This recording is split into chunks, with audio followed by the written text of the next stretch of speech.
আসসালামু আলাইকুম ওয়া রাহমাতুল্লাহি ওয়া বারাকাতুহু। আলহামদুলিল্লাহ। রিভাবটা দাও, বাড়াও। আলহামদুলিল্লাহিল্লাযী জাআলাশ শামসা ওয়াল কমারা বিহুসবান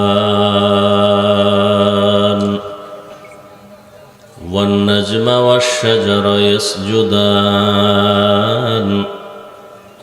وفضل زمانا على زمان كما فضل مكانا على مكان وإنسانا على إنسان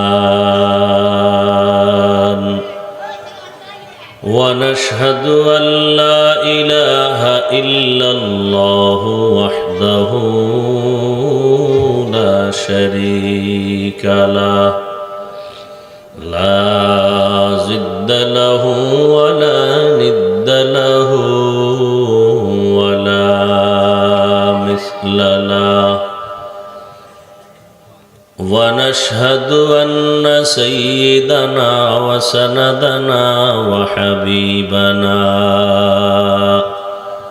وحبيب ربنا وطبيبنا وطبيب قلوبنا ومولانا محمدا عبده ورسوله أرسله بالحق بشيرا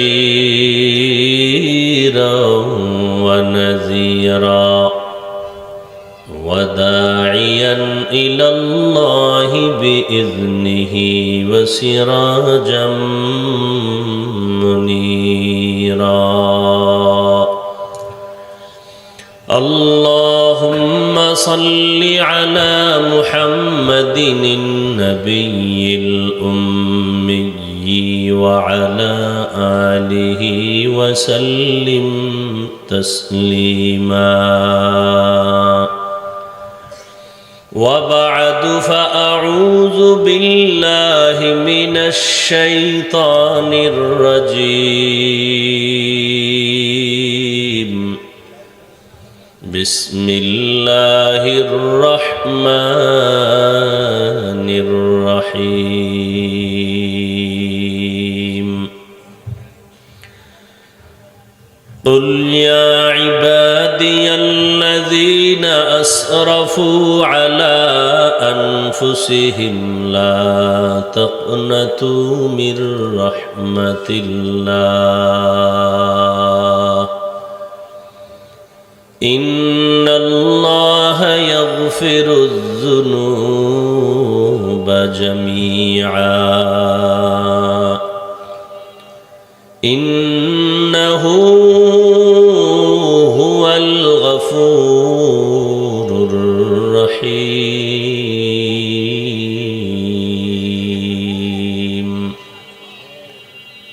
وقال النبي صلى الله عليه وآله وسلم التائب من الذنب كمن لا ذنب له أو كما قال النبي عليه الصلاة والسلام. صدق الله مولانا العظيم وصدق رسوله النبي الأمي الكريم ونحن على ذلك من الشاهدين والشاكرين والذاكرين والحمد لله رب العالمين. سبحانك لا علم لنا إلا ما علمتنا إنك أنت العليم الحكيم. رب اشرح لي صدري ويسر لي أمري واحلل عقدة من لساني يفقه قولي निगाह मुमिन से तू बदल जाती है तकदीर निगाह मुमिन से तू बदल जाती है तकदीर ये बंदा की कुव्वत नहीं कुदरत का इशारा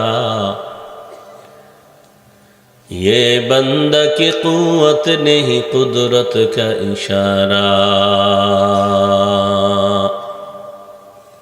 ऐ मर्द खिरद तर्क मासी की ज़रूरत ऐ मर्द खिरद तर्क मासी की ज़रूरत अब सोहबत सालेह की सवा कोई नहीं चारा अब सोहबत सालेह की सवा कोई नहीं चारा मरदूद है पीछे हमें खबर नहीं लेकिन मरदूद है पीछे हमें खबर नहीं लेकिन एक वक्त में हालाक जो आमाल है सारा एक वक्त में हालाक जो आमाल है सारा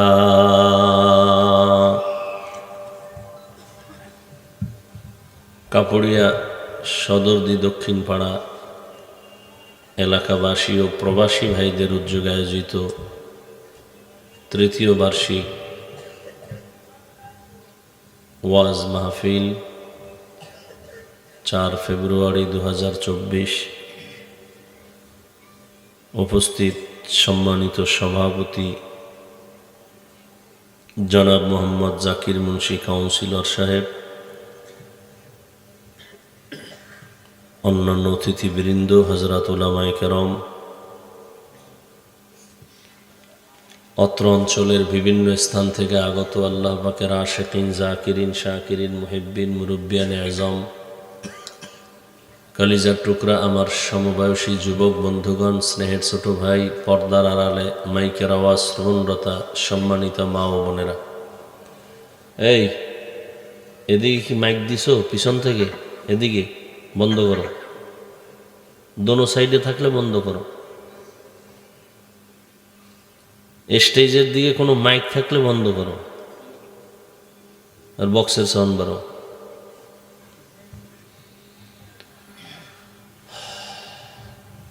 আল্লাহ পাকের দরবারে শুকর বেশি না যে আল্লাহ পাক রব্বুল আলামিন এই ফিতনার যুগে হাজারো লাখো মানুষের ভেতর থেকে বাছাই করে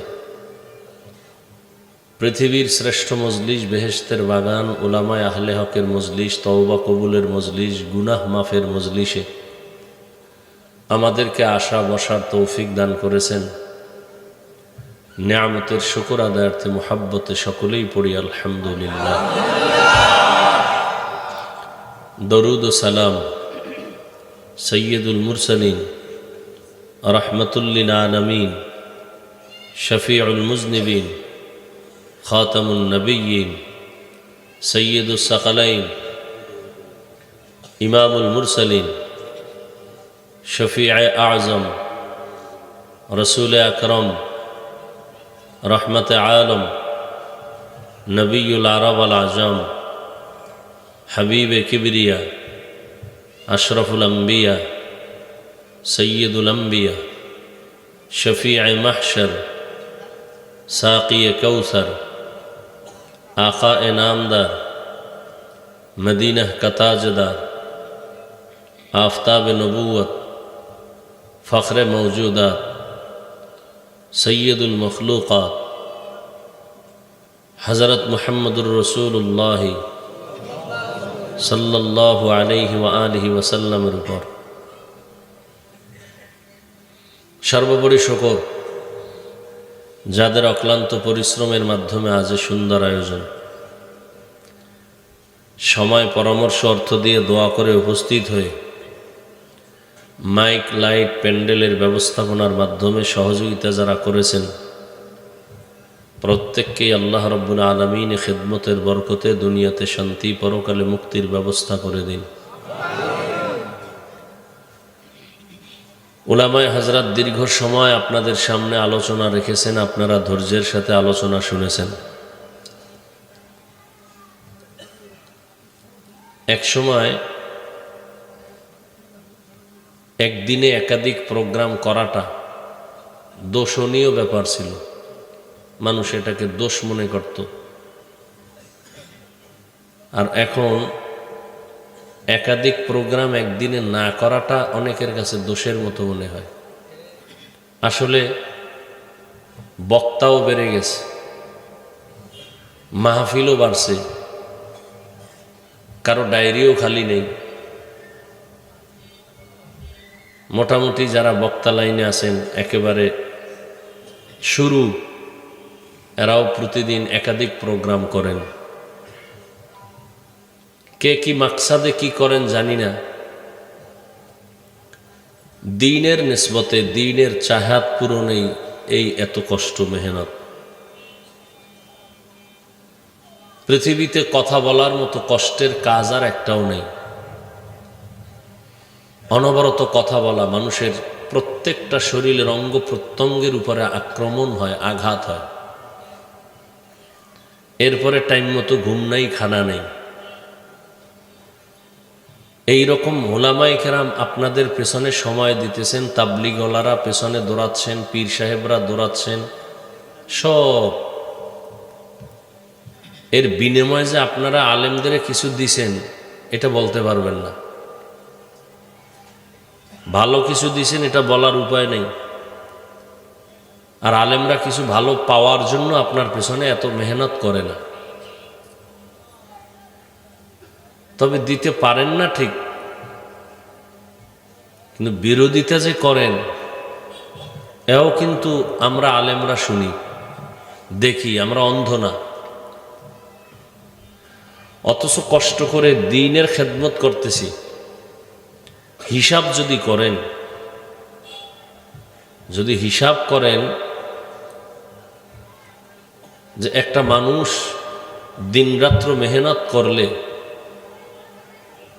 দেশ থেকে দেশান্তরে যেই দৌড়াদৌড়ি করা হয় দ্বীনের জন্য, সারা দুনিয়া এক পালায় দিলেও তো আর সমান হবে না, হবে?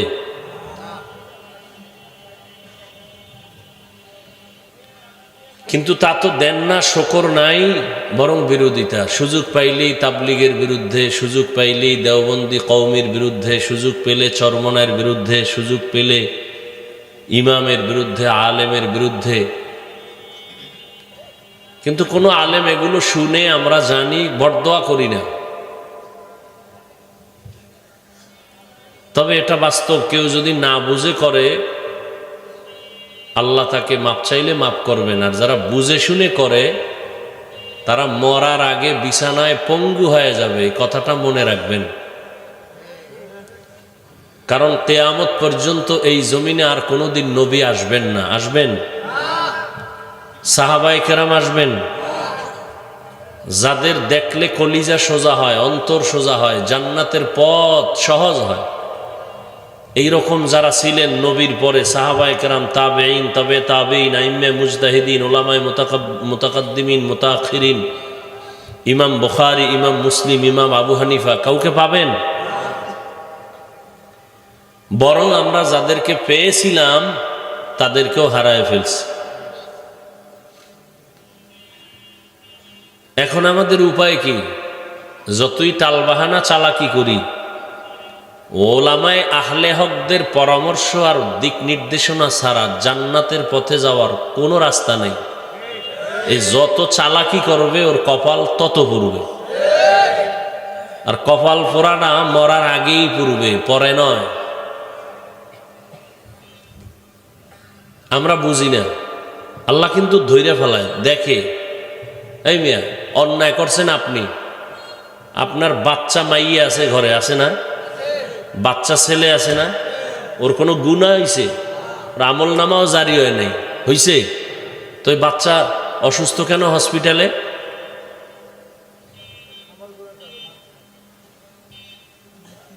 বুঝেন, ভালো করে বুঝেন। বাচ্চার তো কোনো অপরাধ নেই, অথচ বাচ্চা খাটের থেকে পইরা পাও ভাঙবে কেন? কারণ কি? আল্লাহ ধরতেছেন, আপনি বুঝতেছেন না।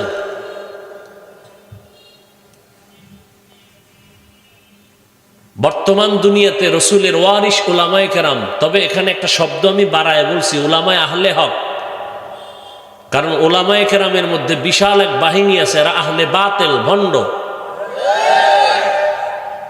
আহলে হক বলছি, যাদের কথায় মানুষের দিল নরম হয়, যাদের কথায় মানুষের আমল বাড়ে, যারা সুন্নতের উপরে মজবুত। এদের ব্যাপারে যারা একটু উল্টাপাল্টা করে বুঝে শুনে, এদের শাস্তিটা মরার আগেই হয়ে যায়। আল্লাহ ধরেন না, এমন এক টাইমে ধরেন যে সে পিছে ফেরার আর সুযোগ পায় না। আপনারে ধরলে যা কষ্ট পাইবেন, এর থেকে আপনার বাচ্চারে ধরে ফেলবে, আপনার স্ত্রীকে ধরবে, এর থেকে কষ্ট আপনি বেশি পাইবেন। আর আল্লাহ কখন ধরছে? সীমানা লঙ্ঘন করে ফেলছে আর ছাড় নাই। আর একটা পয়েন্ট মনে রাখবেন, আমি ছোট ছোট পয়েন্ট বলবো, এগুলো মনে রাখবেন, কাজে লাগবে।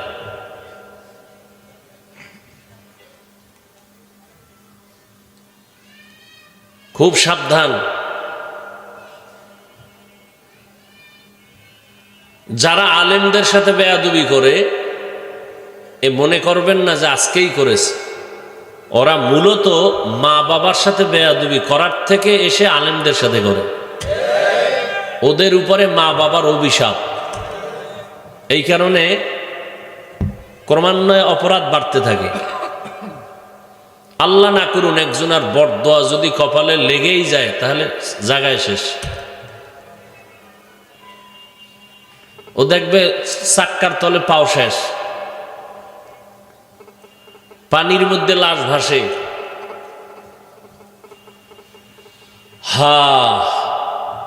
বড় দুঃখ, কি বয়ান শুনবেন আর কি করব।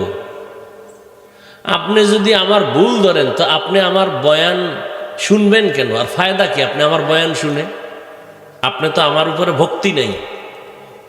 একজন ইমামের উপরে যদি আপনাদের ভক্তি না থাকে, তো নামাজ পড়ে তো আল্লাহর কাছে কবুল হবে না। এই মাসালা জানেন?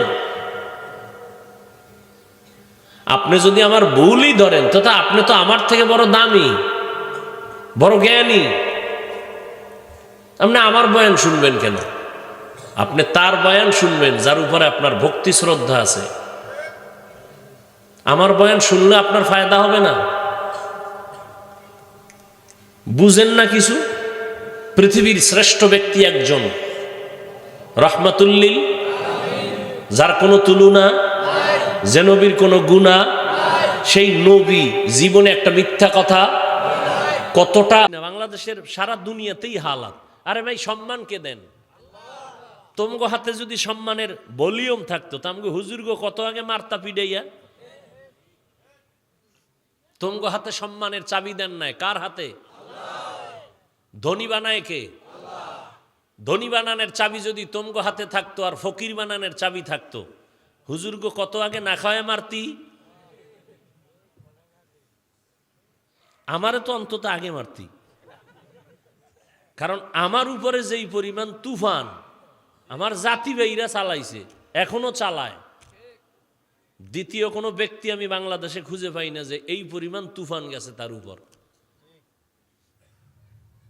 আমি কোনো দল করি না, কোনো রাজনীতি করি না, নির্দিষ্ট কোনো দলের ব্যানারে চলি না। এই যত মানুষ আসছে, কোনো দলের ব্যানারে আসছে?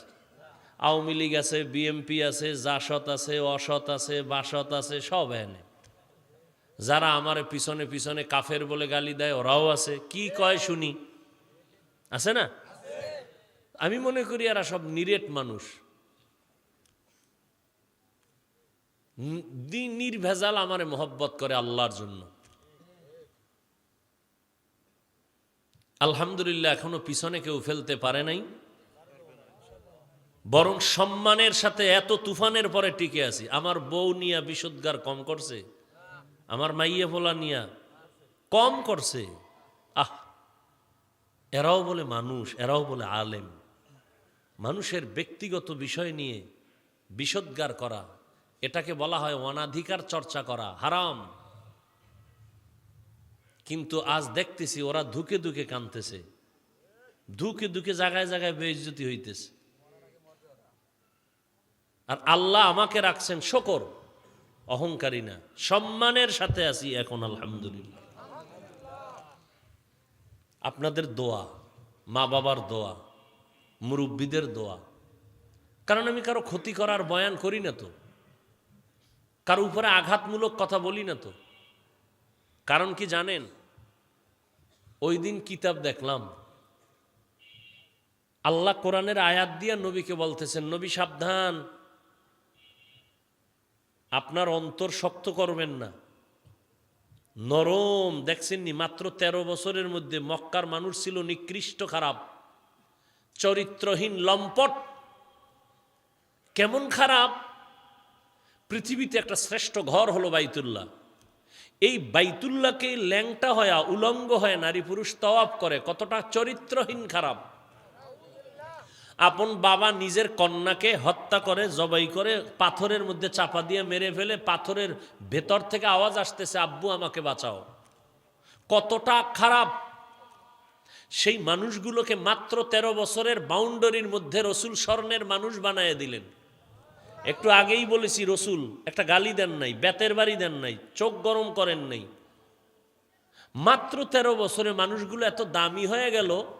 আল্লাহ জিব্রাইলকে বলেন, জিব্রাইল যাও, একটা লিস্টি দিয়ে দিলাম, মুহাম্মদের কাছে দিয়ে দাও। লিস্টির মধ্যে কয়েকজনের নাম আছে, এদেরকে নবী যেন ঘোষণা দিয়ে দেয়, এরা বিনা হিসেবে জান্নাতি। যেই মানুষগুলো চরিত্রহীন, পৃথিবীর নিকৃষ্ট, খারাপ, স্বর্ণের মানুষ হয়ে গেল 13 বছরে। নবী একটা বেতের বাড়িও দেন নাই, গালিও দেন নাই, গালির জবাবও দেন নাই, চোখ গরমও করেন নাই। তো কি দিয়ে এত দূর আগাইলেন? আল্লাহ বলেন, ফাবিমা রাহমাতিম মিনাল্লাহ লিনতা লাহুম ওয়ালাউ কুনতা ফাদ্দান গালিযাল কলবি লানফাদ্দু মিন হাওলিক। হে পয়গম্বর, আপনার অন্তর যদি কঠোর হতো, মানুষ ভেগে যাইতো। আল্লাহ আপনার উপরে দয়া করেছেন, রহমত করেছেন, যে কারণে আপনার অন্তর বড় নরম। আপনার অন্তর নরম হওয়ার কারণে দুশ্মন পর্যন্ত আসে আপনার উপর আক্রমণ করবে, সামনে আইসা দুর্বল মোমের মতো নরম হয়ে বলে, নবী মাফ করে দেন, কালেমা পড়ায় দেন। নবী আর এক বেঈমান এহুদি, তরবারি হাতে, নবী একা।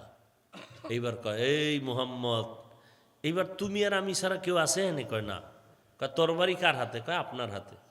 আমি যদি এখন তোমার কল্লাটা কাইটে ফেলাই, কেউ ফিরেই তারবে? নবী কাহা পারবে? কয় কে? আমার আল্লাহ পারবে। নবী এই কথাটা কইতে না কইতে এহুদির হাতে কাপ শুরু হয়ে গেছে, তরবারিটা হয়ে গেছে। নবী তরবারি উঠে, এহুদির বাচ্চা, তরবারি কই? কয় মুহাম্মদের হাতে। কয় তোর কল্লা এখন যদি কাটি, কে ফিরাইবে?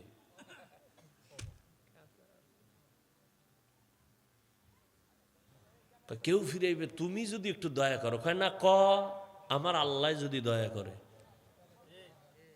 এহুদি কয়, মুহাম্মদ বেয়াদবি, মাফ করে আমাকে কালেমা পড়ায়া দাও। আমরা তো সেই নবীর উম্মত। নবীর আদর্শ কই? আমাদের আদর্শ কই? এখানে এতগুলো মানুষ হাফিজুর রহমানের ভুল ধরতে ধরতে কতটা বাজে কথা বলছেন জানি না, আল্লাহ জানেন, ফেরেশতারা লিখে রাখছে। অথচ আপনারা কতটা দামি যে আজকে ফজর পড়েন নাই, জহুর পড়েন নাই, আসর পড়েন নাই, মাগরিব পড়েন নাই, এশা পড়েন নাই, ওয়াজ শোনার জন্য পাগল। বাসায় গিয়া সারাটা রাত মোবাইল দেখে দেখে কবিরা গুনাহ, কবিরা গুনাহ, কবিরা গুনাহ। কি চরিত্রবান আপনারা মানুষ!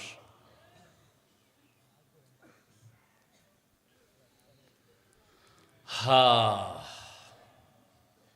আল্লাহ মাফ করে দেন।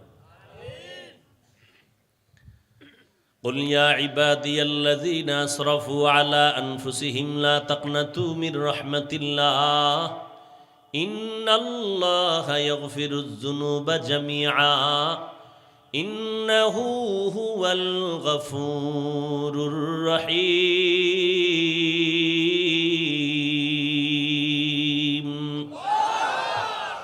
এতগুলো মানুষ এখানে আছেন, কারো আমিন কি কবুল হবে না?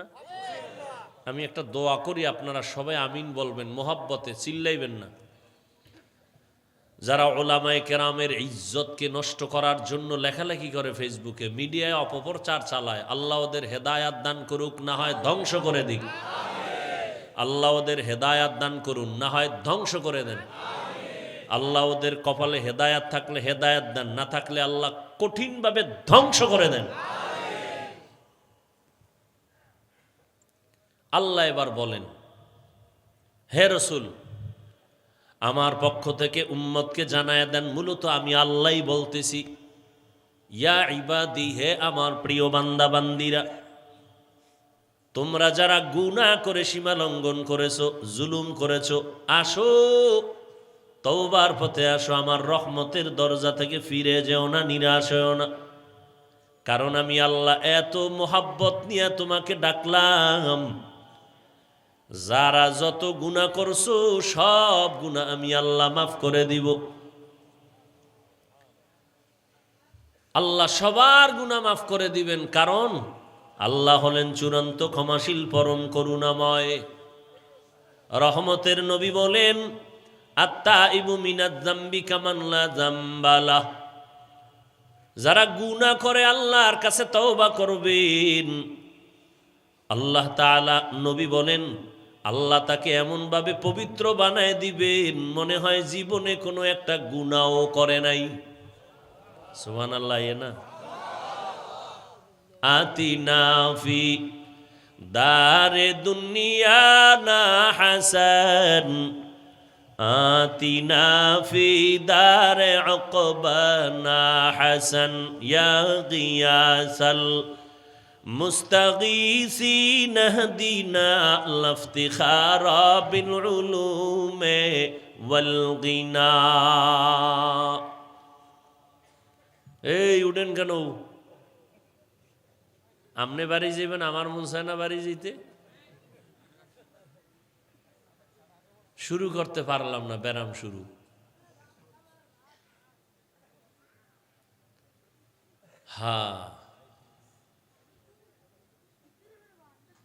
কিছুক্ষণ বসবেন, কি ধৈর্য হবে? আল্লাহ সবাইকে কবুল করেন।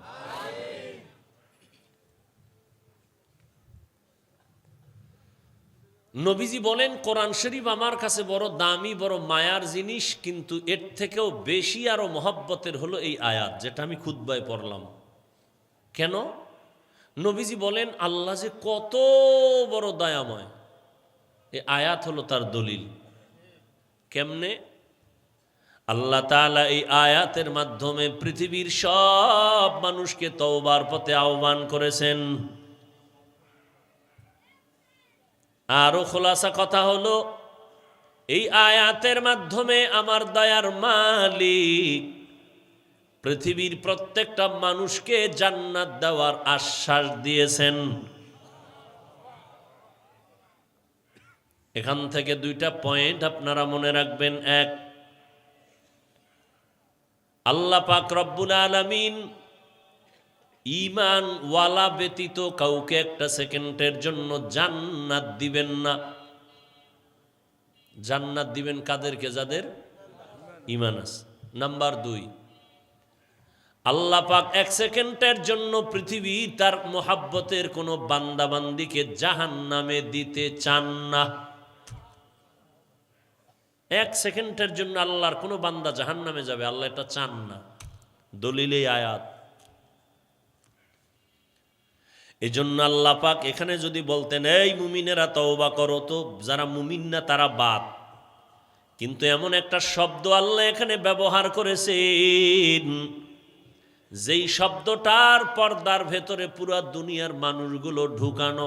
শব্দটা কোরআনের ভাষায় আবদ, বাংলায় বলি, উর্দুতে বলি বান্দা। ইয়া ইবাদি, হে আমার প্রিয় বান্দা বান্দিরা।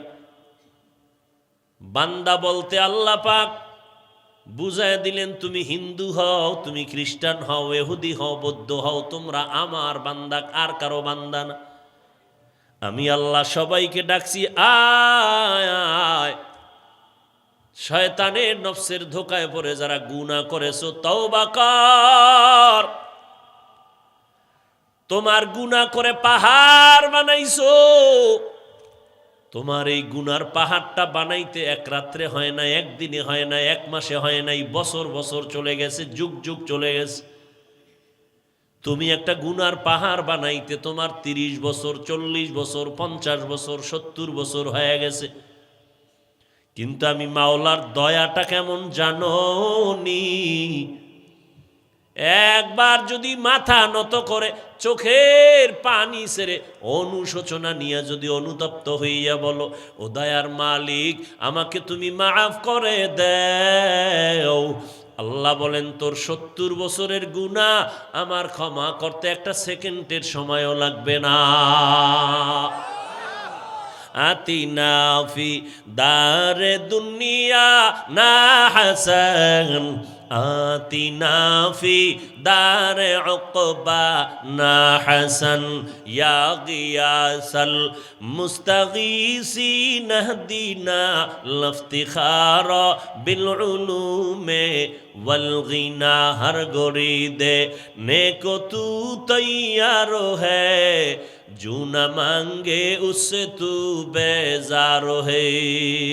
এখন তুমি রাতে বসে আছো একটা জান্নাতি বাগানে, তুমি এখন চিন্তা করো কয়টা বাজে, ঘুমামু কখন, অথচ তোমার জীবনটা রাতের ঘুম নষ্ট করে মোবাইল চালায়া কবিরা গুনাহ করে করে কাটাইছো, তার হিসাব মিলাও। দরওয়াজা জানালা বন্ধ করেছো রে যুবক, মাও দেখে না, বাবাও দেখে না তুমি কি করো, কিন্তু আমার আল্লাহর কুদরতের ক্যামেরায় রেকর্ড হয়ে গেছে। তুই মোবাইলটা সামনে নিয়া সারাটা রাত কবিরা গুনাহ করে করে করে করে রাত কাটাইছো, কেউ দেখে নাই, একমাত্র আমার আল্লাহ দেখছেন। সীমা লঙ্ঘন করে ফেলছো। এই কারণে কিন্তু মা যদিও তোরে দেখে না, কিন্তু মায়ের অন্তরে বাড়ি লেগে গেছে তুই গুনাহ করো। মা কিন্তু ভিতরে ভিতরে কষ্ট আছে, তোরে বুঝাইছে, তুই গালি দিছো, আব্বাজান নিষেধ করছে, বাবার সাথে বেয়াদবি করেছো, শিক্ষক নিষেধ করছে, শিক্ষকের সাথে বেয়াদবি করেছো, মুরব্বীরা নিষেধ করছে, মুরব্বীদের সাথে বেয়াদবি করেছো। একটা মোবাইলকে কেন্দ্র করে নিজের চরিত্রটারও নষ্ট করছো, নিজের স্বাস্থ্যটাকেও নষ্ট করে ফেলছো।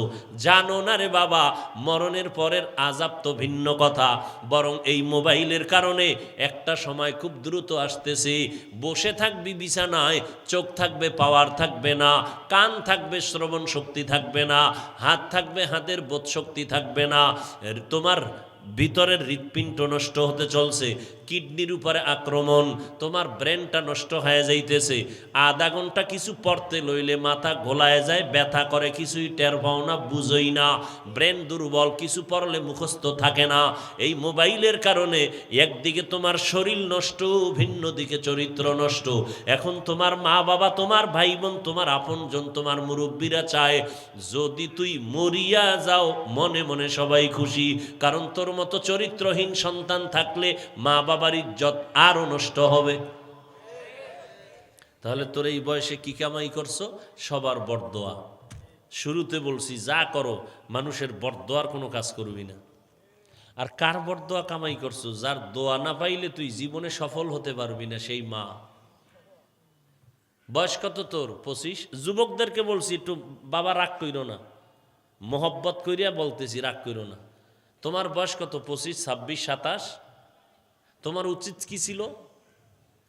তুমি বাসায় গিয়া দুপুর বেলা নিজে গোসল করবা, মায়ের কাপড় ধুইয়া দিবা, রাতের বেলা মায়ের ঘুমের মশারি টানায় দিবা।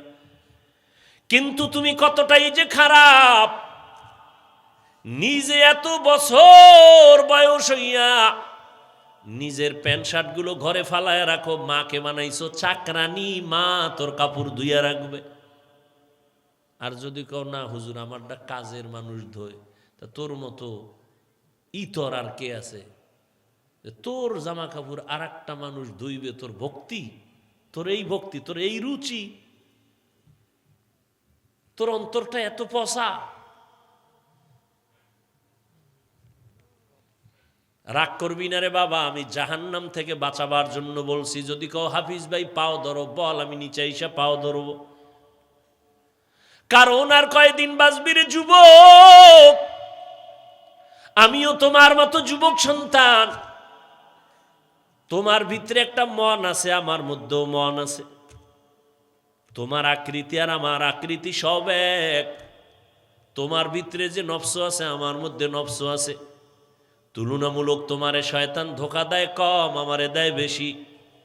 কারণ তোমার দ্বারা গুনাহ করাইলে ইসলামের এত পরিমাণ ক্ষতি হবে না, আমার দ্বারা ইসলামের যেই পরিমাণ ক্ষতি হবে গুনাহ করাইলে। শয়তান আমারে এত ধোঁকা দেয়। ওরে হুদা কি জিন শয়তান নি, বড় বড় মানুষ শয়তান হইয়া তাবিজ করতেছে, জিন পাঠাইতেছে। হাফিজুর রহমান এইভাবে এক নাগারে ময়দানটার মধ্যে দৌড়াইতেছে। এত বছর হয়ে গেল, যুগের উপরে চলে গেল, এরপরও এর কেউ থামাইতে পারে না, কোনো তাবিজেই তো ধরে না। কত জিন চালান দেয়, কত কুফুরি কালাম। আমি তো জানি আকামগুলো কোন হজরতেরা করে, কোন কুতুবখানায় বইয়া, সব জানি। কিন্তু আমি যদি আল্লাহর মোহাব্বত নিয়ে চলি, ওই ক্ষতিটা তার ফ্যামিলির মধ্যে গিয়া পড়বে, আমার উপরে আসবে না, গুইরা তার ফ্যামিলিতে গিয়া পড়বে। হয়তো ওর বাচ্চা নষ্ট হয়ে যাবে, ওর বাচ্চা পঙ্গু হয়ে যাবে। আমার বরদোয়া করা লাগবে না, কারণ দুইটা অপরাধ আছে দুনিয়াতে করলে আল্লাহর রসুল বলেন শাস্তি হবে মরার আগে। দুইটা অপরাধ। কয়টা? যুবকদেরকে বয়ান করতেছি, বুঝো বাবা। নিমক হারাম আমার থেকে দূর হইয়া যা, তুই আমার কাছে আসবি না। যুবক এমন কান্না পাও আর ছাড়েই না। হুজুর একটু দোয়া করেন। ময়দানের মানুষগুলো সব তাকায় রইছে, কান্নার পরিবেশ পুরা ময়দান। হুজুর এইবার আল্লাহর কাছে দোয়া করলেন, ও মালিক, ও হয়তো না বুঝিয়া করছে, তুমি দয়া করে রহমান নামের উসিলায় ওরে মাফ করে দাও। এমন কান্না দিলেন, ওই যুবক চিরতরে তওবা করলো, হেদায়াত হয়ে গেল, আর জীবনে গুনাহ করবে না, কোনো বন্ধুদের আড্ডায় যাবে না, কোনোদিন বেয়াদবি করবে না। এইবার হুজুর কয়, তাড়াতাড়ি যদি বাঁচতে চাও, মা বাবার কাছে পাও দইরা মাপ চাও। যুবক রাতের গভীরে বাড়ির দরজায় গিয়া ডাক দিছে, আম্মু তুমি ঘুমাইছনি? মা কেমনে ঘুমায়, সন্তানের বিপদ, মায়ের চোখে ঘুম আসে না। কিন্তু মা শুনতেছে, দরজা আওয়াজ দেয় না, খুলে না, ওয়াদা করেছে দরজা খুলবে না। সন্তান বলে, দরজা খুলো মা। মা ভাবছে না জানি আরো কোনো মেজাজ গরম নিয়ে আসছে। সন্তান প্রায় এভাবে চিল্লাইতে চিল্লাইতে এবার ওই দরজার বাইরে গড়াগড়ি খায়, কান্দে আর কয়, আম্মু দরজা খুলে দাও। কয় না আমি এইবার মা দাও জবান খুলে কয়, দরজা খুলবো না। তুই কি আবার মারবি নি? না, আর কত মারবি, আমার তোর মতো ছেলে লাগবে না, চলে যা। ছেলেটা কান্না করে আর বলে, মা আমি এইবার তোমাদের সাথে বেয়াদবি করতে আসি না, এই দরজা খুলে দাও, আমাকে একটু বাঁচার সুযোগ দাও, আমি বাবার পায়ে ধরে মাপ নিব। বলে, তোর বাবা বেহুশ, বিছানায় পড়ে আছে। সন্তান দীর্ঘ টাইম কান্নার পর মায়ের কলিজার মধ্যে বারবার ঢেউ আর তরঙ্গ শুরু হয়ে গেল। মা দরজা খুলে দেওয়ার পরে সন্তানটা মায়ের পা জড়ায় বলে, মা তুমি আমারে মাফ করিয়া দাও। তুমি যদি আমার উপরে দয়া না করো, দোয়া না করো, আমার কপাল শেষ হয়ে গেল, আমি মরিয়া গেলাম। মা বলে, রে বাবা তুই আমার কাছে কেন মাপ চাও? বাবার পাও ধর, তোর বাবা বেহুশ, তোর বাবার পায়ে জড়ায় তাড়াতাড়ি মাপ নে, না হয় তোর এই দুনিয়ায় বাঁচতে পারবি না। ওই ছেলেটা বাবার পাও জড়ায় কাঁদে। বাবাই বলে, তুই আর আমার গায়ে হাত দিস না, আমার স্পর্শ করবি না, শরীর চলে যা, আমি মরিয়া যাইতেও রাজি, তোরে আমি আর ক্ষমা দিতে রাজি না। এইবার বাচ্চার কান্না এত কঠিনভাবে শুরু হয়ে গেল, শেষ পর্যন্ত মা আইসা কয় ও তওবা করছে, জীবনে আর কোনো দিন অন্যায় করবে না, তুমি ওরে মাফ করিয়া দাও। এই যুবক, আজকে বুঝো না মায়েরে কাদাইয়া কত ভালো হবি রে বাবা। যারা মানুষের বরদোয়া নিয়ে চলে ওরা বাড়ি গাড়ি করতে পারে, আসলে শান্তি নাই, মনের মধ্যে শান্তি নাই, ঘুমে শান্তি নাই, খানায় শান্তি নাই। ওর পুরা পরিবারের মধ্যে খোঁজ নিয়ে দেখবি শুধু আগুন জ্বলে, স্ত্রী নিয়ে শান্তি নাই, সন্তান নিয়ে শান্তি নাই। ও যুবকেরা, আজকে তুমি পরীক্ষায় ভালো নাম্বার পাইছো, তোমার বাহাদুরি না, কসম আল্লাহর, মা বাবার দোয়া, চোখের পানির বদৌলতে। আজ ওই মা বাবার চোখের পানির কারণে আজকে তুমি যুবক, ওই মা বাবার চোখের পানি আর দোয়ার কারণে আজকে আমি চেয়ারে বসছি রে বাবা। ওই মা বাবার চোখের পানি আর দোয়া যদি না থাকতো, টাকার মালিক হইতে পারতা না রে বাবা, বাড়ি গাড়ির মালিক হইতে পারতা না। ওই মা বাবাই জীবনটা কত বিসর্জন দিয়া কষ্ট করে তোমারে আমারে বড় বানাইছে। এখনো এই বক্তা জগতে আইসাও বাড়ি যাইতাম বারে মাঝে মাঝে, রাতের বেলা ঘুমায় থাকতাম, মশারি টানাই নাই, দেখি সকালবেলা মাথার উপরে মশারি। মাকে বলতাম, মা আমি তো মশারি টানাই না, কে টানাইলো? কয় বাবা রাতে আমার ঘুম হয় না, আমি গভীর রাত্রে খুঁজলাম, তোর তাহারা দিতে গিয়া পাহারায় গিয়া দেখলাম মশারি নাই, মশা ঘুরে, আমি মা নিজে তোর মশারি টানাইয়া দিলাম। ওই মাকে যারা ভুলিয়ে গেছো রে যুবক, ওই মায়ের কলিজায় যারা আঘাত দিয়েছো, এখনো সময় আছে, ক্ষমা চাও। আজকে এই সুন্দর বেহেশতের বাগানে বৈশাও তোমার এত বয়ানের পরেও দিল নরম হয় না। অথচ কারণটা কি জানো? মা বাবার কষ্টর বরদোয়া তোর কপালে লাগছে।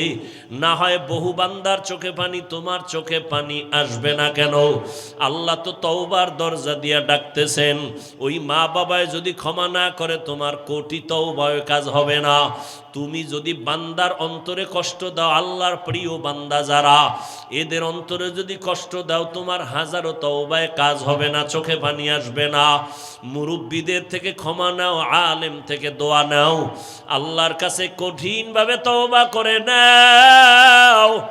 দুনিয়ায় কয়দিন বাঁচবি রে যুবক? এমন একটা দিন নেই যুবকের লাশের খবর নাই। পানির নিচে যুবকের লাশ, গাড়ির নিচে যুবকের লাশ, ঘুমের বিছানায় যুবকের লাশ। ও আল্লাহর বান্দারা, আজকে রক্তের গরমে মানুষের সাথে বেয়াদবি করো, কথার কোনো ব্যালেন্স রাখো না, বেয়াদবিমূলক আচরণ করো, চোখ গরম করে তাকাও।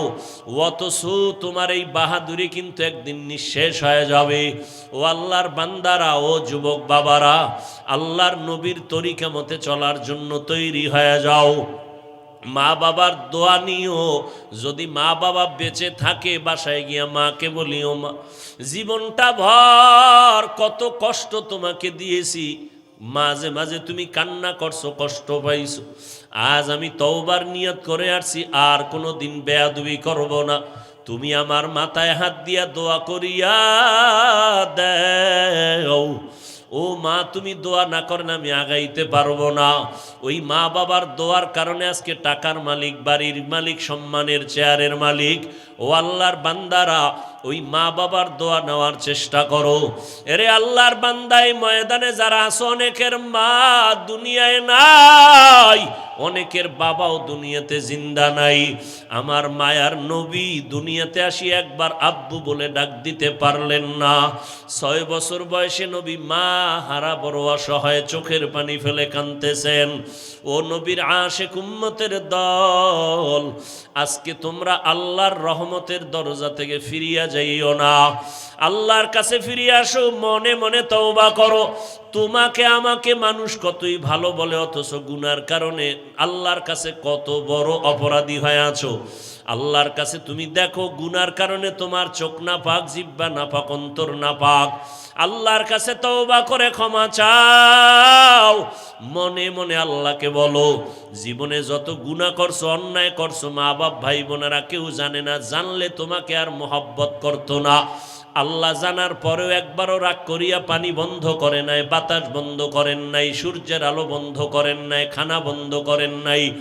বরং আমার আল্লাহ প্রতিদিনের গভীর রাত তোমাকে আমাকে ডাকেন প্রথম আসমানে এসে, ও বান্দা কত আর ঘুমাবি, আমার দরবারে তওবার জন্য তৈরি হও। যারা আল্লাহর কাছে বিনয় হইয়া বলবে, ও দয়ার মালিক, এই চোখের দ্বারা তো কত গুনাহ করলাম, কেউ জানে না মাওলা, তুমি জানো। এই হাতের দ্বারা কত অন্যায় করছি মাওলা, তুমি ছাড়া কেউ জানে না। এই জবানের কথার দ্বারা, গালির দ্বারা, গীবতের দ্বারা কত অন্যায় করেছি মাওলা, তুমি ছাড়া কেউ জানে না। ও আল্লাহ, আজকে এই ময়দানে আসছি বেহেশতের বাগান, এখান থেকে আর গুনাহ নিয়ে ঘরে যাব না রে মালিক। আজকে তওবার নিয়ত করিয়া ফেললাম। ও যুবক, তোমার মতো কত যুবক স্কুল কলেজে পড়িয়াও নামাজ ছাড়ে না, তুমি কেন পারবা না বলো? তোমার আমার মতো কত যুবক জীবনে মাদ্রাসায় পড়ে নাই, চাকরি করে, র্যাব, আর্মি, পুলিশ, বিডিআরের নামাজ ছাড়ে না, তুমি কেন পারবা না? তোমার মতো যুবক রাস্তায় গাড়ি চালায়, তাকায় দেখো একবেলার নামাজ বাদ দেয় না, তুমি কেন পারবা না? তোমার মতো যুবক কৃষি কাজ করে, দেখো নামাজ ছাড়ে না, তুমি কেন পারো না? তোমার মতো যুবক আজকে নদীর মধ্যে মাছ ধরে, নামাজের সময় পড়ে, নামাজ ছাড়ে না, তুমি কেন পারবা না? ও বৃদ্ধ বাবাজিরা, আপনাদের মতো কত বুড়া মানুষ মসজিদে গিয়া কষ্ট হলেও নামাজ পড়ে, আপনারা কেন পারেন না? ও পর্দার আড়ালের আম্মা জান, এতক্ষণ আপনাদের সন্তানদের যত কথা বলেছি, এই কথাগুলো বাস্তবায়ন হতে হলে আপনাদের দোয়া ছাড়া আগানো যাবে না। এরে পর্দার আড়ালের মা, আপনার সন্তানটাকে ডাক্তার বানাবেন, আমি কিন্তু একবারও বাধ্য করে বলি নাই যে মাদ্রাসায় পড়া লাগবে, আমি একবারও বাধ্য করিয়া বলি নাই তাবলিগে না গেলে গুনাহ হবে। আপনার সন্তানকে আপনি ডাক্তার বানাবেন, কোনো বাধা নাই। আপনার সন্তানকে ইঞ্জিনিয়ার বানাবেন, বাধা নাই। আপনার সন্তানকে প্রফেসর বানাবেন, বাধা নাই। তবে আমার অনুরোধ হলো, আপনার সন্তানকে আপনি বেয়াদব বানাবেন না। আপনার সন্তানকে ডাক্তার যদি বানাইতে চান, কোরআন পড়াইয়া নবীর আদর্শওয়ালা ডাক্তার বানায়া যাবেন। আপনার সন্তানটাকে কোরআনওয়ালা নবীর আদর্শের ইঞ্জিনিয়ার বানাবেন। আপনার সন্তানটাকে কোরআন পড়নেওয়ালা নবীর আদর্শের প্রফেসর বানাবেন। আপনারও জীবন ধন্য হবে, সন্তানেরও জীবন ধন্য হবে। এরে আম্মা জান, আপনাদের এত সম্মান, আপনারা নবী না, নবীদের মায়ের মতো মা, সাহাবায়ে কেরামের মায়ের মতো মা। আপনারা আলেম হাফেজে কোরআনের মায়ের মতো মা। আপনারা খাদিজা রাদিয়াল্লাহু তাআলা আনহার মতো নারী, ফাতেমা রাদিয়াল্লাহু তাআলা আনহার মতো নারী, আয়েশা রাদিয়াল্লাহু তাআলা আনহার মতো নারী। এরে আম্মা জান, আপনারা ইসমাঈল নবীর মা হাজরা আলাইহিস সালামের মতো নারী। আপনারা ঈসা নবীর মা মারিয়াম আলাইহিস সালামের মতো দামি নারী। বেঈমান ফেরাউন যে আল্লাহর সাথে চ্যালেঞ্জ দিয়া নিজেরে খোদা দাবি করলো, ওই ফেরাউনের ঘরে তার আপন স্ত্রী আসিয়া এতটা আল্লাহর উপরে ভরসা ঈমান আনলো, আল্লাহর নবী বলেন জান্নাতে কিয়ামতে আমার সাথে আসিয়ার বিয়া হয়ে যাবে। ও পর্দার আড়ালের আম্মা জান, আপনাদের মতো কত মা এখনো আছে, স্বামীর মাল হেফাজত করে, সন্তানগুলো আদর্শওয়ালা বানানোর মেহনত করে, পর্দা করে, গুনাহ করে না, স্বামীর মাল নষ্ট করে না। আপনারা কেন পারবেন না রে আম্মা জান? ভালো একটা সন্তান দুনিয়াতে রেখে যাবেন, আপনার সন্তানের আচরণে যেন আলেমরা খুশি হইয়া দোয়া করে, মুরব্বীরা খুশি হইয়া দোয়া করে, শিক্ষকেরা খুশি হইয়া দোয়া করে, অন্য বন্ধু বান্ধবেরা খুশি হয়ে যেন দোয়া করে। এরে আম্মা জান, আপনার চোখের পানি আর দোয়ার অবদান ছাড়া আগানো যাবে না।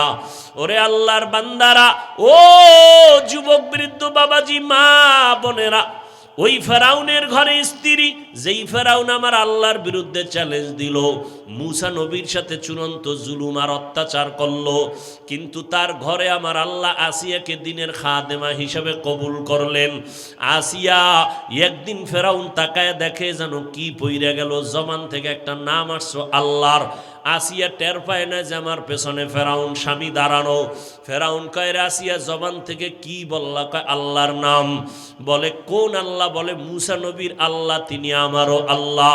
ফেরাউন বলে, আসিয়া এই মিশরে আমি নিজেকে খোদা বলে দাবি করি, তুমি আমাকে খোদা বলতেই হবে। আসিয়া বলে, আমি যে আল্লাহর উপর ঈমান আনছি, আমি আর একবারও ওই আল্লাহর থেকে দূরে যাব না।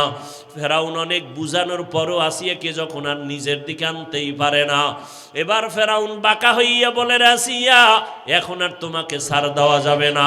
আসিয়ার থাকার জায়গা দেয় না, খানা পর্যন্ত দেয় না। আসিয়ার উপরে এত অত্যাচার শুরু করে দিল। আসিয়া মাওলার কাছে গভীর রাতে কাঁদে, ও দয়ার মালিক, মেহেরবানি করে আমি মহিলা মানুষটাকে তুমি ধৈর্য দাও, আমি যেন তোমার মোহাব্বতের থেকে পিছনে হটিয়া না যাই, ওর ভয়ে, মাইরের ভয়ে। আসিয়া মাওলার কাছে কাঁদতেছেন।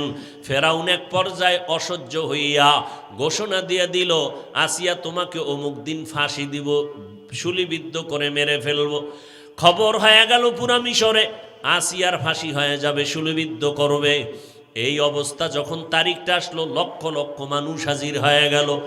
আসিয়া কাঁদতেছেন, আল্লাহর কাছে দোয়া করে, আল্লাহ ধৈর্য ধারণ করার তৌফিক দান করো। হঠাৎ নজর করে দেখে মূসা নবী হেঁটে যায়। আসিয়া ডাক দিয়ে কয়, পয়গম্বর, আমার অবস্থা আপনি জানেননি? কয়, জানি। বলে, আমার এখন মরণ সময়, আমার আল্লাহ এই মুহূর্তে আমার উপরে বেজার না খুশি? আল্লাহর নবী মূসা ডেকে বলেন, আসিয়া, আল্লাহ তোমার উপরে অনেক খুশি। এই কথা শুনিয়া আসিয়া চোখের পানি ছেড়ে আল্লাহর কাছে কান্না শুরু করলেন, আসমানের দিয়ে তাকাইয়া। قالت رب ابن لي عندك بيتا في الجنة ونجني من فرعون وعمله ونجني من القوم الظالمين। ও আল্লাহ, এত বড় পৃথিবীর একটা রাষ্ট্রের রাষ্ট্রপতি হইয়া তার বিবি হইয়াও থাকার মতো জায়গা পেলাম না, খানার আরাম কিছু পেলাম না, আজ আমার ফাঁসি দিতেছে। ও আল্লাহ, দুনিয়ায় শান্তি পেলাম না। আমার আসিয়ার জবানের একটা দিলের তামান্না, দুনিয়ায় জায়গা পাই নাই রে মালিক, তবে ওই সুন্দর জান্নাতে তোমার পার্শ্বে আমার জন্য একটা ঘর বানাইয়া দিও। আসিয়া কান্না করিয়া হঠাৎ আসিয়া মুস্কি হাসতেছেন। ফেরাউন বলে, আসিয়া এখন তোমার বিপদ সময় হাসো কেন? আসিয়া কয়, বেঈমান, তুমি বুঝবা না, আল্লাহ আমার কলবের চক্ষু খুলে দিয়েছেন। আল্লাহর কাছে দোয়া করেছি জান্নাতে একটা ঘর বানানোর জন্য। আমি এখন তাকায়া দেখতেছি জান্নাতের ঘর দেখা যায় সাজানো, লক্ষ লক্ষ ফেরেশতারা রেডি হয়ে আছে। আমার রুহুটা জান্নাতে মালিকের মোলাকাতে নিয়ে যাবে, তাড়াতাড়ি আমাকে শুলিবিদ্ধ করে দাও। মরণ হয়ে যাবে, আমি মাওলার মোলাকাতে চলে যাব। ওই জান্নাতের সাজানো ঘর দেখে আমি হাসতেছি খুশিতে। ফেরেশতারা অপেক্ষা করে আমাকে জান্নাতে নেওয়ার জন্য। ও পর্দার আড়ালের আম্মা জান, আল্লাহর কাছে তওবা করেন পিছনের গুনার জন্য। বৃদ্ধ বাবাজিরা আল্লাহর কাছে তওবা করেন। ও যুবকেরা, আল্লাহর কাছে তওবা করো। আর যদি মা বাবার সাথে অন্যায় করো, তার থেকে আগে ক্ষমা নিতে হবে। ওস্তাদ শিক্ষকের সাথে যদি বেয়াদবি করো, তাদের ক্ষমা লাগবে আগে। কোনো মুরব্বীদের সাথে যদি বেয়াদবি করো, ক্ষমা ছাড়া আল্লাহ ক্ষমা করবেন না। তবে আল্লাহকে বলো, আল্লাহ, জীবনে শয়তানের ধোকায় পড়ে অন্যায় করেছি, আজকে থেকে তওবা করলাম খাঁটিভাবে। এক ওয়াক্ত নামাজ আর ছাড়বো না, আর দাড়ি কাটবো না, বেপরদায় চলবো না, মা বাবাকে আর জীবনে কখনো কষ্ট দিব না, ওলামায়ে কেরামের বিরোধিতা করব না, আজকে থেকে তাদের পরামর্শ নিয়ে নেক আমল করব, নবীর সুন্নত অনুযায়ী চলবো, আজকে থেকে আর কোনোদিন কোনো অন্যায় করব না। ও আল্লাহ, তুমি আমার তওবা কবুল করো। আল্লাহ পাকের ওয়াদা, বিনয়ী হইয়া যদি এক ফোঁটা চোখের পানি ছেড়ে তওবা করো বিনয়ের সাথে, আমার আল্লাহ মুহূর্তে তোমার জীবনের সব গুনাহ মাফ করে দিবেন। ও আল্লাহর বান্দারা, জানি না এই ময়দানে কার তওবার নিয়ত হইল তাও জানা নাই। তবে আমি শুরুতেই বলেছিলাম, আল্লাহ যদি কবুল করে তো নবীকে জবাই করতে আসিয়াও কালেমা পড়ে নেয়। আর আল্লাহ যদি কপালে আগুন লাগায় দেয়, নবীজির বয়ান শুনিয়াও কালেমা পড়ে না। এই রকম কিছু মানুষ এখানে আছে, বিভিন্ন জায়গায় আছে, প্রত্যেকটা মাহফিলে হাজারো বয়ান শুনিয়াও তার চোখে পানি আসে না। মোনাজাতে অনেকে কাঁদে, ওই কপাল পরার চোখে পানি নাই। বরং ওই বান্দা তওবারও নিয়ত করে না, বাইরে যাইয়া আরো বিরোধিতা করে, সমালোচনা করে। আর একদল আল্লাহর বান্দা আছে ওমরের মেজাজওয়ালা, এরা ময়দানে গুনাহ নিয়ে ঢোকার পর গুনার কথা যখন মনে পড়ে, মরণের ভয় যখন আসে, তখন চোখের পানি ছেড়ে গোপনে একা একা কাঁদে আর বলে, ও মালিক, জীবনে তো অন্যায় কম করি নাই, দুনিয়াতে সূর্যের গরম সইতে পারি না, কবরে গুনাহ নিয়ে গেলে জাহান্নামের গরম কেমনে সহ্য করব? একটা বেতের বাড়ি সইতে পারি না, কবরে মাটির চাপ কেমনে সহ্য করব? ও আল্লাহ, জীবনে আর কোনোদিন গুনার কাছেও যাব না। বান্দা যখন চোখের পানি ছেড়ে তওবা করে, আল্লাহ পাক রব্বুল আলামিন ওমরের قال النبي صلى الله عليه وآله وسلم ইসনানি ইউআজ্জিলুহুমা আল্লাহু ফিদ দুনিয়া আল বাগয়ু ওয়া উকুকুল ওয়ালিদাইন আও কামা ক্বালা আন-নবিয়্যু আলাইহিস সালাতু ওয়াস সালাম।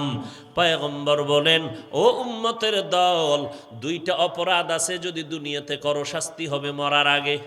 এক নাম্বার অপরাধের নাম জুলুম। কি? দ্বিতীয় অপরাধের নাম মা বাবার সাথে বেয়াদবি।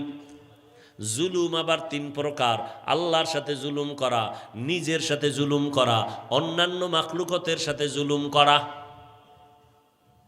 ও বান্দা, ভালো করে মনে রাখবা, তওবা করলে আল্লাহ গুনাহ মাফ করবেন। 50 বছর 70 বছরের গুনাহ 1 সেকেন্ডে মাফ। তবে এই কথাটা ঘরের দরজায় লেখা রাখিও, বান্দার হক যদি নষ্ট করো, বান্দা ক্ষমা না দিলে মাওলা মা ক্ষমা দিবে না। মা বাবার সাথে বেয়াদবি করছো, মা বাবায় যদি ক্ষমা না দেয়, আল্লাহ ক্ষমা দিবেন না, আল্লাহর ওয়াদা। শিক্ষকের সাথে বেয়াদবি করেছো, শিক্ষক যদি ক্ষমা না দেয়, তার ইজ্জত নষ্ট করেছো, তিনি যদি ক্ষমা না দেয়, আল্লাহ ক্ষমা দিবেন না, স্পষ্ট আল্লাহর ওয়াদা। বান্দার হক নষ্ট করেছো, এক আল্লাহর বান্দি, নারী না পুরুষ? নারী। জীবনভর ন্যাক আমল ন্যাক আমল ন্যাক আমল ন্যাক আমল করেছে, জীবনের শেষ ভাগে একটা ছোট্ট অন্যায় করেছে, ঘরের ভেতর একটা বিড়াল ঢুকছে, বিড়ালটারে খাঁচায় আটকায় দিছে, নিজেও খানা দেয় না, অন্যের ঘরে গিয়া খাবে সেই সুযোগও দেয় না, বিড়ালটা খাঁচায় বসে ধুকে ধুকে না খাইয়া মরে গেল। নবীজি শুনাইতেছেন সাহাবায়ে কেরামদের, ও সাহাবারা, জানুনি পরিণাম ফল মহিলার কি হইছে? গাইবি আওয়াজ আসছে আল্লাহর পক্ষ থেকে, এই আল্লাহর বান্দি, জীবনভর যত নেক আমল করেছো, সব আমল বরবাদ। কার সাথে জুলুম করছে? বিড়ালের সাথে জুলুম করলে যদি জিন্দেগি বরবাদ, মানুষের সাথে যারা জুলুম করে, কি নাই এরম কেউ? ইমামের পিছনে নামাজ পড়া 4 দোকানে গিয়ে আবার ইমামের বিরোধিতা, ইমামের ইজ্জত নষ্ট করে, এরকম আছে না নাই? তাহলে ইমামের উপরে জুলুম করলা, তার ইজ্জতের উপর আক্রমণ করে। জুলুমের বিচারটা মরার আগেই হয়ে যাবে। আল্লাহর সাথে জুলুমের নাম হলো শিরিক। আল্লাহ বলেন, আমাই ইউশরিক বিল্লাহ ফাকাদ হারামাল্লাহু আলাইহিল জান্নাহ, যারা আল্লাহর সাথে শিরিক করবা তাদের জন্য জান্নাত হারাম। এরপরে নিজের সাথে জুলুম। নিজের সাথে জুলুম কি? নিজের সাথে জুলুমের একটা ব্যাখ্যা হলো, আমার আহান, আমার অঙ্গ, আমার অন্তর্ভুক্ত, আমার সন্তানকে আমি নামাজ পড়ি, আমার সন্তানের পড়াই না, আমি পর্দা করি, সন্তানরে আমি পর্দার দাওয়াত দেই না, আমার আহালের উপরে আমি জুলুম করলাম, মূলত আমার উপরেই করলাম। আল্লাহ বলেন, ইয়া আইয়ুহাল্লাযীনা আমানু কু আনফুসাকুম ওয়া আহলিকুম নারা। নিজের উপরে জুলুমের আরেকটা ব্যাখ্যা হলো, আল্লাহ 2টা চক্ষু দিছেন, এগুলোর ডিউটি আছে, চোখ দিয়া ডিউটি পালন করি নাই, চোখের উপরে জুলুম হয়ে গেল। চোখ দিয়া মা বাবা দেখবা সওয়াব, চক্ষু দিয়া বাইতুল্লাহ দেখবা সওয়াব, চক্ষু দিয়া কোরআন দেখবা সওয়াব, চক্ষু দিয়া আল্লাহ ওয়ালা দেখবা সওয়াব। কিন্তু এই চোখ দিয়া সারাটা রাত মোবাইলে কবিরা গুনাহ দেখছো, চোখের উপরে জুলুম। হাত দ্বারা গীবত লেখছো, কারো বিরুদ্ধে লেখছো, হাতের উপরে জুলুম। কান দ্বারা গান শুনছো, গীবতের কথা শুনছো, কানের উপরে জুলুম। জুলুম। আল্লাহ কয় জুলুম যদি করো শাস্তিটা মরার আগেই হয়ে যাবে, পরে নয়। শিক্ষকের সাথে জুলুম করছো, সেদিন একজনে বলল এক ছাত্র নাকি শিক্ষকের গায়ে হাত তুলছে। কত বড় পাওয়ারওয়ালা ছাত্র বুঝেন?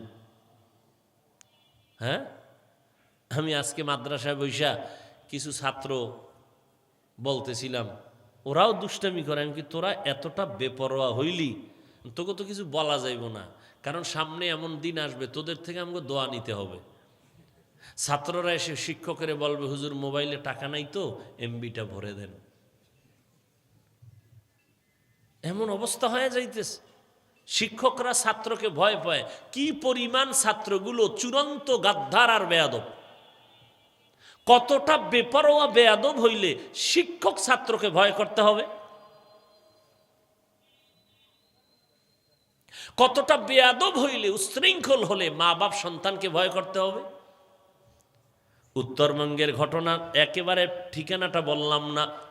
সন্ধ্যাবেলা সন্তান ঘরে এসে বাবাকে বলে, বাবা 10,000 টাকা দেও। বাবা জানে এখন টাকা নিয়ে বন্ধুদের আড্ডায় যাবে, মদের আড্ডা করবে, নাচ গান করবে। কয় দিব না। বাবারও দোষ আছে, আগে যে দিয়ে একটু লোভ দেখাইছে, এখন বাবা হাটলাইনে গেছে, দিব না। সন্তান মায়ের কয়, মা তাড়াতাড়ি দিতে কও। মা আবার কয় 1 টাকাও দিবেন না। ছেলের মেজাজ এতটাই গরম হয়ে গেছে, সামনে ছিল একটা লাঠি, একটা কাঠের একটা টুকরা, বাবার উপরে মায়ের শুরু করলো। নগদ ঘটনা, নগদ মানে এটা সত্য ঘটনা, কয়েক বছর আগের। বাবাকে এমন ভাবে প্রহার করলো, মারতে মারতে বাবা এক সময় মাটির মধ্যে গড়াগড়ি খায় আর কয়, ছেলে তোর পায়ে ধরছি, আর মারিস না, সহ্য করতে পারি না। রক্ত পরে জমিন লাল। মায়ে ফিরাইতেইছে, মায়ের উপরেও পড়ে গেছে। এবার মাও বেউস, বাবাও বেউস। ছেলেটা দরজায় একটা লাথি মাইরা বের হয়ে একটা বাইক লইল, হুন্ডা। এবার দৌড়। মা চোখের পানিগুলো ছেড়ে কান্না করে আর দরজা লাগায়, আর আসমানের দিকে তাকায় বলে, আসমানের মালিক মেহেরবানি করে এই ছেলেটার মুখ আমি মাকে আর দেখায় না রে আল্লাহ। ওর বাবার গায়ে হাত তুলেছে, রক্তে রঞ্জিত হয়ে গেল। এই ছেলে আমি চাই না, তুমি ওরে রাস্তার থেকে ফিরায় দাও, আর ঘরে আইনা আসতে দিও না রে আল্লাহ। মা কান্না করে দরজা এমন ভাবে আটকাইছে, সন্তান আসলে আর দরজা খুলবে না। সন্তান বাইক নিয়ে বন্ধুদের কাছে যাবে, ইতিমধ্যে রাস্তা দিয়া যায়, দেখে একটা ওয়াজ মাহফিল হইতেছে রাস্তার পাশে। উত্তরবঙ্গের ঘটনা, জেলার নাম বললাম না। বয়ান চলতেছে মা বাবার খেদমতের উপর। একজন আল্লাহর ওলি বয়ান করতেছিলেন মা বাবার খেদমত নিয়ে। ওই যুবকের কানে গিয়ে একটা বাড়ি লাগছে, বাইকটা থামায়া দাঁড়ায় দাঁড়ায় কিছু বয়ান শুনছে, বাইকের উপরে বৈশা কেমন যেন চুম্বুকের মতো টানতেছে অন্তর। বাইকটার তালা লাগায় মাঠের এক পিছনে বয়া রইছে। বয়ানের এক পর্যায়ে এমন কান্নার আওয়াজ, যুবকটা ময়দানের পিছনে মাঠে গড়াগড়ি খায় আর কান্দে। দূরের থেকে আল্লাহর ওলির নজরে পইরা গেছে, ওই যুবকটা এমন কেন করে? হুজুর মোনাজাত দিয়া কয়, যুবকের সামনে নিয়ে আসু। যুবক একটা দৌড়াইয়া কয়, হুজুর পাও ধরে কয়, হুজুর আমারে মাফ করে দেন, আমি শেষ হয়ে গেছি, শেষ। আল্লাহর ওলি বলে, বাবা কেন কাঁদো? বলে, আমার বুকের ভিতরে জ্বালা পোড়া মনে হয় যেন কে আগুন লাগায় দিছে, আমি সইতে পারি না। হুজুর একটু আমারে দম করে দেন, পানি পড়া দেন, আমি মইরা যাইতেছি। হুজুর একটু দোয়া করেন, আমি শেষ, আমি শেষ। হুজুর বলে, বাবা তুই আসল কথা ক, না জানি কোনো কঠিন বেয়াদবি করছো বল। ছেলেটা কান্না করে হুজুরের পাও ধরে বলে, হুজুর আমি সন্ধ্যাবেলা বাবার সাথে এমন বেয়াদবি করেছি, মায়ের সাথে করেছি, মনে হয় যেন আমার মতো বেয়াদব এই জন্য দুনিয়ার কেউ নাই রে হুজুর। আমার মা কাঁদতে দেখলাম, বাবা রক্তাক্ত মাটিতে ফেলে চলে আসছে। আমি 1 সেকেন্ডে বলছি, কিন্তু কথাটার ওজন কত আপনি চিন্তা করেন তো। যেই নবী 63 বছর হায়াতে একটা মিথ্যা কথা বলেন নাই। আরো আশ্চর্য কি, নবী জীবনে কাউকে গালি দেন নাই। এর থেকে আরো আশ্চর্য, নবী বহু গালি শুনছেন, কোনো জবাব দেন নাই। এর থেকে আরো আশ্চর্য, নবী কোনোদিন 1 সেকেন্ডের জন্য কারো দিকে চোখ গরম করে তাকান নাই। সেই নবী কতটা দামি। হিন্দু, বৌদ্ধ, ইহুদি, খ্রিস্টান, পৃথিবীর যত ধর্ম আছে সবাই নবীর গুণগান গাইছে। ওদের ধর্মের কিতাব খুললেই পাবেন। নবী আসার আগে গুণগান, নবী আসার পরে গুণগান, বিদায়ের পরে বক্তা বক্তৃতা দিতেছে নবীর গুণগান নিয়ে, লেখক লেখতেছে, লেখতে লেখতে মরে গেছে, লেখা শেষ হয় নাই। বক্তা বক্তব্য দিতে দিতে মরে গেছে বক্তব্য।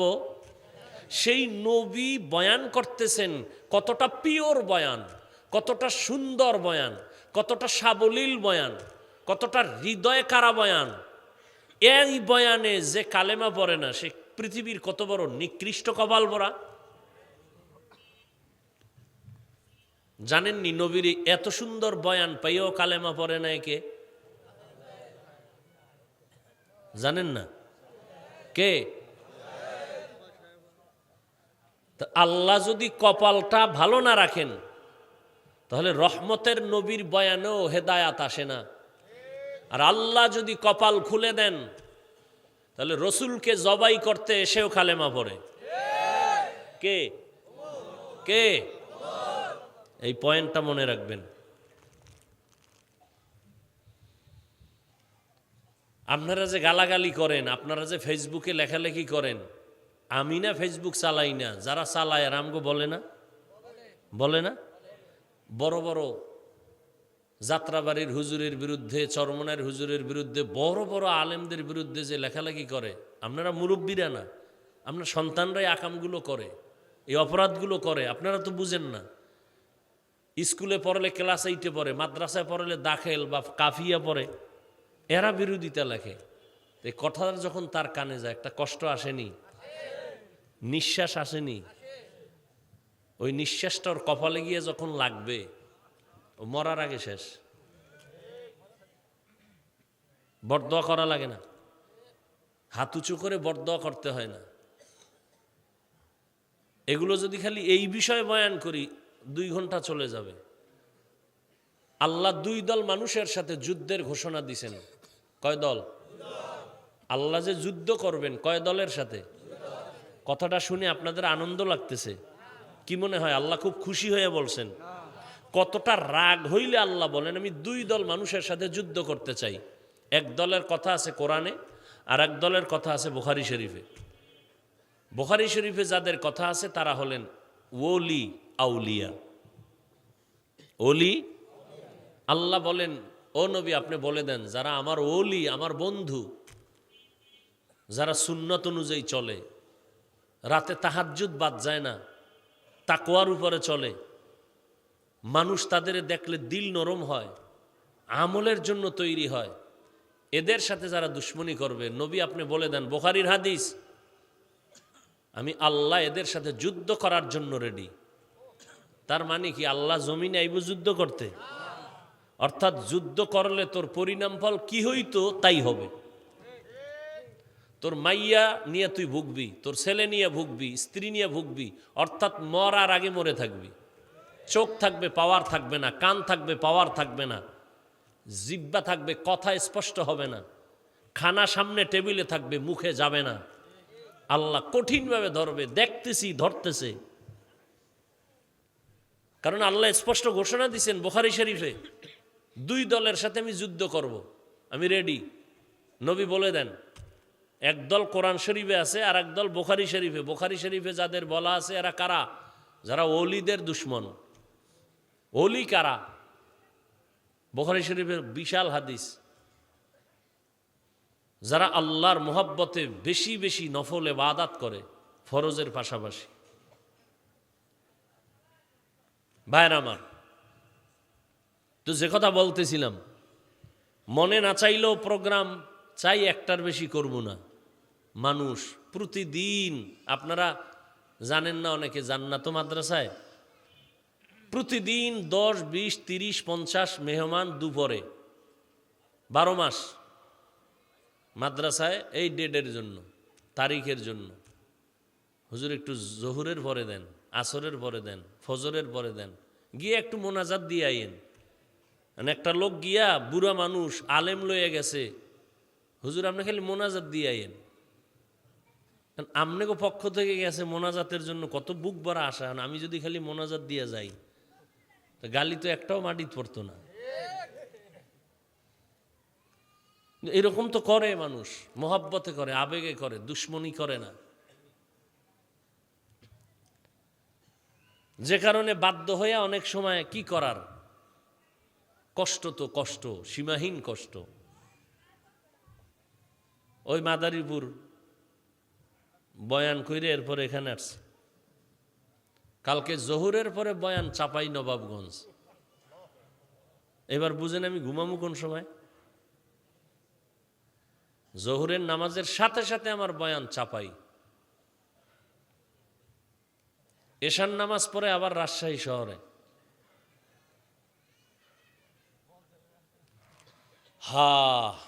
কষ্ট দিয়েন না আলেমদেরকে, অনুরোধ করে গেলাম।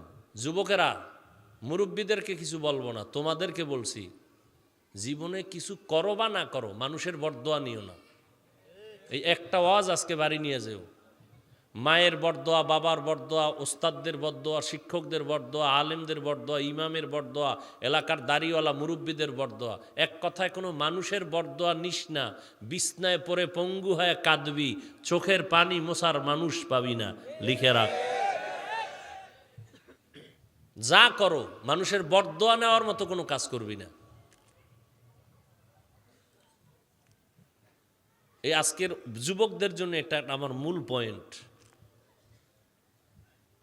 তোমার কবরে তুমি যাবা, আমার কবরে আমি যাব। এরপরও তোমার পিছনে কতটা মেহনত ওলামায়ে কেরাম করেন, কি দাও এর বিনিময়ে? তুমি একটা টাকাও তো দাও না। ইমাম সাহেব নামাজ পড়ায়, বেতন 10,000, 6 মাস বাকি, তাও একজনে দেয় না। ইচ্ছা করলে কমিটির মূল যে দায়িত্ব, ইচ্ছা করলে পারে, হে দেয় না, দেয় 100 টাকা মাসে। আর একজনে দেয় 20 টাকা, আর একজনে 5 টাকা, এরকম উঠাইয়া এরপর ইমামের বেতন। আর সে চোখ বন্ধ করে ধান্দাবাজি করে টাকা কামাই করে লক্ষ লক্ষ টাকা, ডান হাতে বাম হাতে। কিন্তু লাভ কি? ঘরে গিয়া দেখো শান্তি নেই। আর ইমাম 6 মাস বাকি, 10,000, এরপরও সন্তানও বেশি, টান টান হয়ে খায় আর ঘুমায়, কোনো পেরেশানিই নেই। এই যে এত বড় করোনা গেল, আমাদের কাছে তো দোয়া চায় অনেকে, পরিচিত, চাকরি নাই এই করোনায়, ব্যবসা নাই, স্কুল বন্ধ, কলেজ বন্ধ, একটা মাদ্রাসাও আমার দেশে বন্ধ হয় নাই। চোখের সামনে আল্লাহ দেখাইতেছেন, তুমি না দেখলে আর কি করার। কোন হুজুর কি করোনায় বলছে আমার মাইয়া ফোলালয়ে না খায় আছি, কিছু টাকা দাও ভিক্ষা? তো কেন তোমরা বলো হুজুরেরা ভিক্ষা করে খায়? একটা প্রমাণ দাও। হুজুরদেরকে যদি আল্লাহ মাফ করুন ভিক্ষুক কও, যারা কও, তোমরা তো ডাকাত, তোমরা জালেম, তোমরা দুর্নীতিবাজ, তোমরা চোর, তোমরা তো মানুষের বুকের উপরে পিস্তল ঠেকায় খাও, গরিবের টাকা মেরে খাও। হুজুরেরা তো কাউকে বলে না এত দিতে হবে, অনেক সময় দিতে চায়, নেই না, মনে কষ্ট পায়, চেহারার দিয়ে তাকাইয়ে কই না ঠিক আছে দেন। মতো তাকে হেদায়াতের দরজায় কবুল করে নেন। ও আল্লাহর বান্দারা, যাদের অন্তর তৈরি হয়ে গেল, মুনাফিকি অন্তরে নাই, দুর্বলতা নাই, মরিয়া গেলে যাবা, তারপরও আর নামাজ ছাড়বা না, দাড়ি কাটবা না, মা বাবাকে কষ্ট দিবা না, উলামায়ে কেরামের দোয়া নিয়ে চলবা, নবীর তরিকা মেনে চলবা, কোনোদিন কারো বরদোয়া নিয়ে চলবা না, আল্লাহর নবীর তরিকা মেনে চলবা, দেশ জাতির বিরুদ্ধে ষড়যন্ত্র করবা না। তওবা করার মতো যদি কারো অন্তর তৈরি হয়, মুনাফিকি না থাকে, খাঁটি তওবার নিয়তে দুটো হাত আল্লাহকে দেখায়া দাও। আয় আল্লাহ, হাতগুলো কবুল করে নেন, তওবা কবুল করে নেন। একজনের হাতও খালি ফিরাইয়া দিয়েন না রে আল্লাহ। আয় আল্লাহ, আমরা নফসের ধোকায় পড়ে গুনাহ করেছি, তওবার নিয়ত করেছি, আর গুনাহ করব না রে আল্লাহ। আমাদের তওবা কবুল করে নেন, মরণ পর্যন্ত তওবার উপরে মজবুত হইয়া গুনাহ মুক্ত হইয়া চলার তৌফিক দান করেন, আমিন। আলহামদুলিল্লাহি রাব্বিল আলামিন, والصلاة والسلام على سيد الأنبياء والمرسلين وعلى آله